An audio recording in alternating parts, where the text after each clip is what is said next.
आमदार राजेश पाडवी यांनी जम्मू काश्मीर आतंकी हमल्यात सापडलेल्या नागरिकांशी साधला संवाद. जम्मू काश्मीरमध्ये प्रवासादरम्यान अडकलेल्या मतदारसंघातील नागरिकांशी आमदार राजेश दादा पाडवी यांनी दूरध्वनीच्या माध्यमातून संवाद साधला. त्यांच्या सुरक्षितेची खात्री घेतली आणि राज्य सरकारकडे त्यांचा सुखरूप गावी परतण्यासाठी माहिती दिली.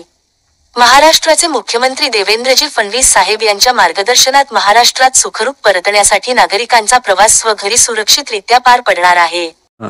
जेवण भेटतंय दादा. हो दादा, बाहेर सोडून जाऊ नका. नाही बाहेर कोणी जात नाही. हॉटेलचा पत्ता आम्हाला मिळालेला आहे.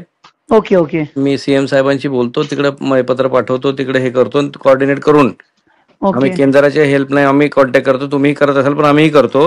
ओके. सुरक्षितपणे तुम्हाला कसं आणता येईल. फक्त तुम्ही बाहेर पडू नका तिथून. नाही बाहेर नाही पडणार दादा. कुठं बाहेर पडू नका. काही नाही, सुरक्षित आहे. आपल्या गव्हर्नमेंटने सर पूर्ण एफर्ट लावलेले आहेत. सर्व अजिबात सुरक्षा केली. तुम्ही आहे दादा, मग काय टेन्शन आहे.